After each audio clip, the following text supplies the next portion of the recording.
नवम स्थान में चंद्रमा।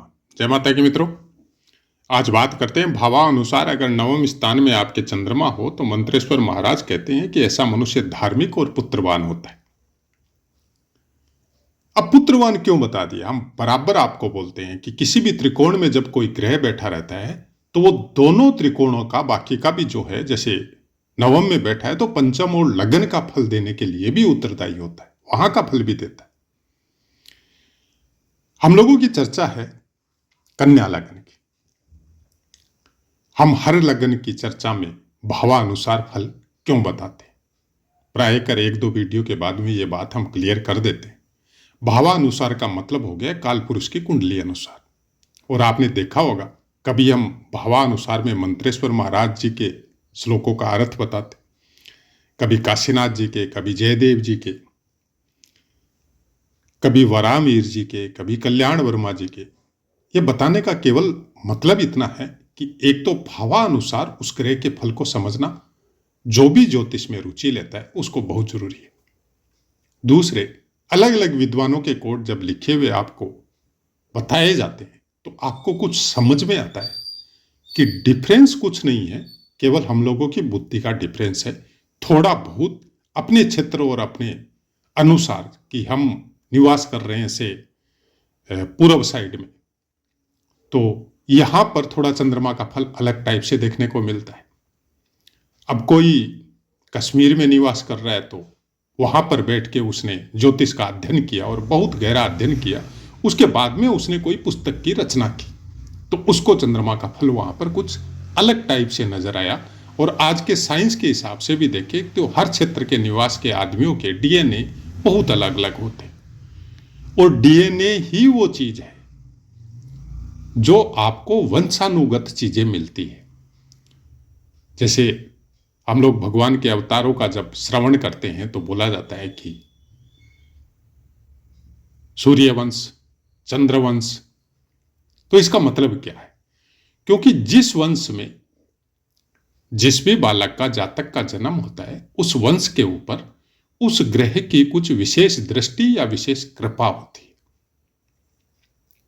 अब उस चीजों को आप वर्तमान समय में तो ऐसी कुछ चीजें हैं नहीं, क्योंकि वो चीजें तो प्राय कर आपके द्वापर युग तक समापन हो गया और कलयुग का विशेष प्रभाव अभी चल रहा है।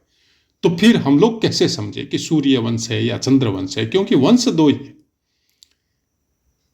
और ग्रह भी दो ही है। बाकी ग्रह इन्हीं दो ग्रहों की हेल्प करते हैं कि सूर्य है आपकी आत्मा, आपका वो तेज, आपकी वो एनर्जी जो डायरेक्ट ईश्वर के द्वारा आपके अंदर विस्थापित की गई है।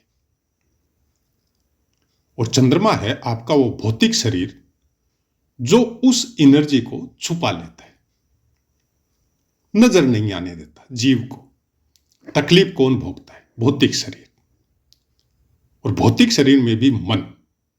सुख कौन भोगता है? भौतिक शरीर और उसमें भी मन, कि आपके मनोनुकूल इच्छाएं पूर्ण हुई तो आपके मन को भी शांति मिली और आपके शरीर को भी शांति मिली।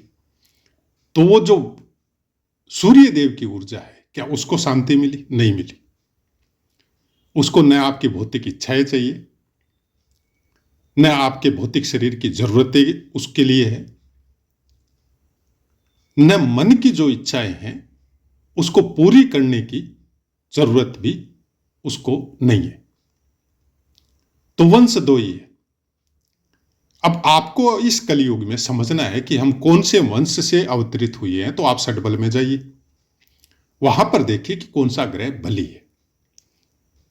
अगर पुरुष ग्रह बली है तो आप उसको सूर्य से कनेक्ट कर सकते। अगर स्त्री ग्रह बली है तो आप उसको चंद्रमा से कनेक्ट कर सकते। उसके अलावा भी आप अपने ऊपर रिसर्च कीजिए कि आप हर छोटी छोटी जरूरतों के लिए भोगों की दृष्टि से अपने जीवन को यापन कर रहे हैं, या आप मन की नहीं मानते हैं जो सही है, जो चीज की एक्चुअल में जरूरत है उसी की पूर्ति करते हैं। तो आपको समझ में आ जाएगा कि आप चंद्रमा से ज्यादा प्रभावित है या सूर्य से ज्यादा प्रभावित है। आगे बढ़ते हैं। कन्या लगन की चर्चा है।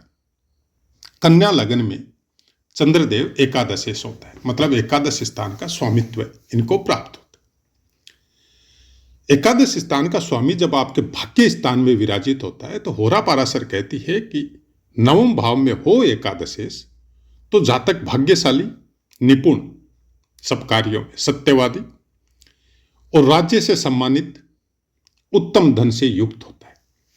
अब ये बड़ी अजब बात है। चंद्रमा धन का कारक भी है।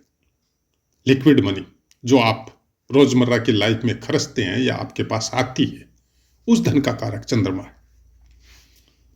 चल संपत्ति नहीं है, अचल संपत्ति नहीं है, ये वो लिक्विड मनी है जो रोज आपके हाथ में आती है, आपके पॉकेट में रहती है, आती है और जाती है। अब उसके द्वारा आप अपने भोगों की जरूरत पूरी करते हैं या आप उसको दान पुण्य में भी उसका कुछ हिस्सा लगाते हैं।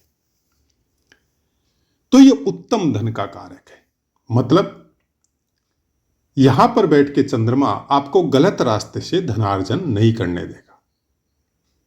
आपको बोलेगा कि आप सही रास्ता अपनाइए। तीसरे स्थान को पूर्ण दृष्टि से देखता है। पराक्रम के द्वारा लाभ या धन दिलवाएगा। अपने स्थान से एकादश मतलब एकादशपति, एकादशेश अपने स्थान से एकादश स्थान में धन की कमी ये कभी होने नहीं देगा और गलत रास्ते से धन प्राप्त करने नहीं देगा। आपकी भौतिक इच्छाएं, जरूरतें सब पूरी करवाएगा। जो भी आपकी जरूरतें हैं, चाहे वो संतान के क्षेत्र में हो, चाहे आपके शारीरिक भोगों के क्षेत्र में हो, सब चीजों की बहुतायत करेगा आपके साथ।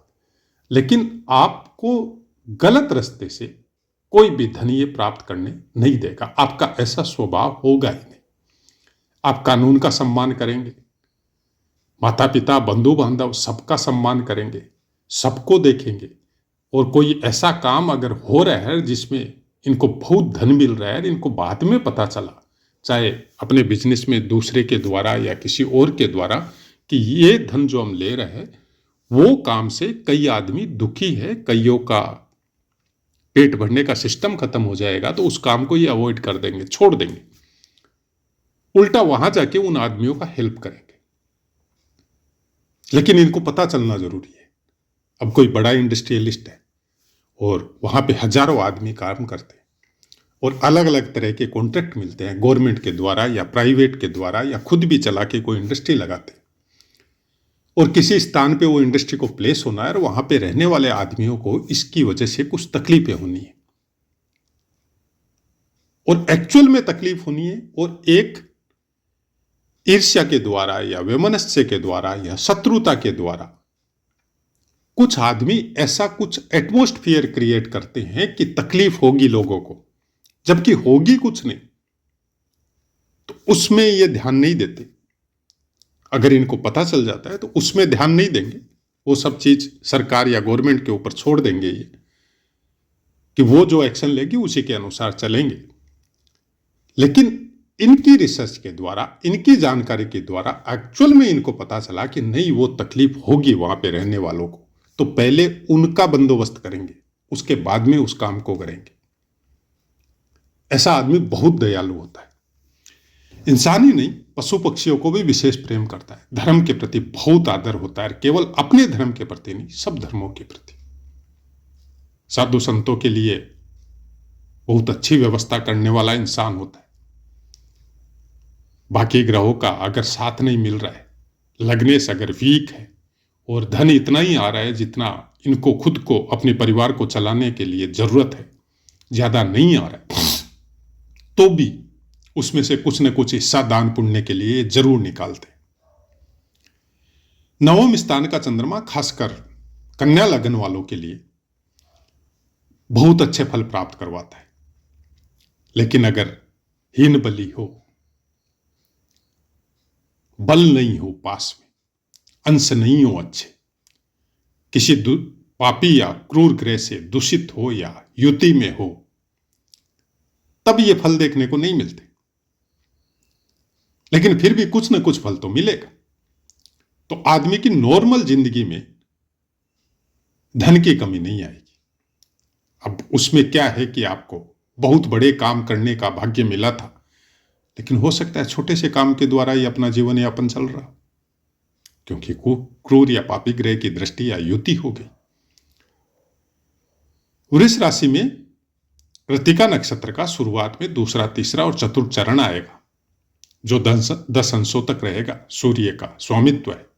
उसके बाद में रोहिणी के चारों चरण आए, जिसका स्वामित्व चंद्रदेव के पास है। फिर मृगशिरा, पहला और दूसरा चरण मंगल देव का। तीनों ही नक्षत्र वृष राशि में चंद्रमा के लिए बहुत उत्तम है, किसी भी नक्षत्र में हो। लेकिन जब आप नवमांश देखते हैं, लग्न कुंडली के अंशों के अनुसार, खुद के अंशों के अनुसार चंद्रमा कहां प्लेस है, क्योंकि नवमांश कुंडली आपको बताएगी कि चंद्रमा का यहां फल उत्तम रहेगा या नहीं रहेगा। और नवमांश कुंडली आपको लग्न के नवमांश के हिसाब से कौन सा लग्न प्लेस होता है, उसके बाद में चंद्रमा उस लग्न में कहां प्लेस होता है, उसके ऊपर बहुत कुछ डिपेंड करती, सब ग्रह का। नवमांश कुंडली वो कुंडली है जो आपके अंदर के अस्थि पंजर को ओपन करती है कि आप किस तरह के स्वभाव के हैं, कौन से ग्रह की दृष्टि या कौन से ग्रह का प्लेसमेंट आपके ऊपर ज्यादा प्रभावी है।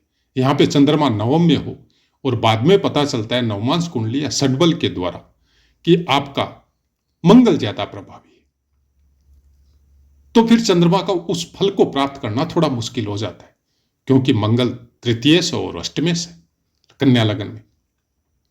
अब चंद्र कुंडली के द्वारा अगर देखेंगे कि नवम स्थान में आपके चंद्रमा है, तो भी फिर मंगल का फल थोड़ा गलत हो जाता है, क्योंकि चंद्रमा से मंगल द्वादश स्थान का स्वामित्व हो जाता है और आपके सप्तम स्थान का स्वामित्व हो जाता है।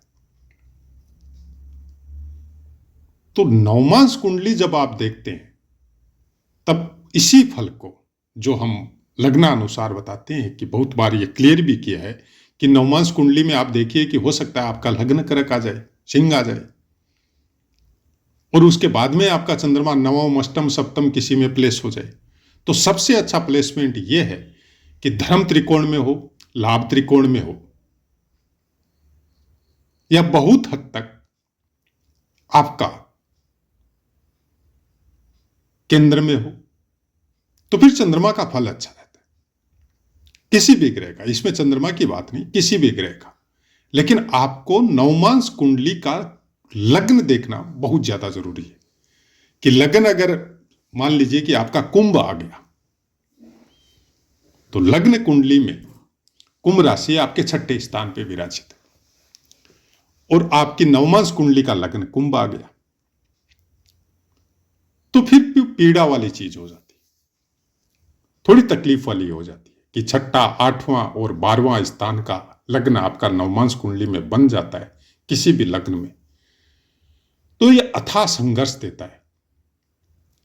प्लेसमेंट अगर ग्रहों का अच्छा हो जाए तो सफलता जरूर प्राप्त होती है, लेकिन संघर्ष बहुत प्राप्त करवाता है आपको।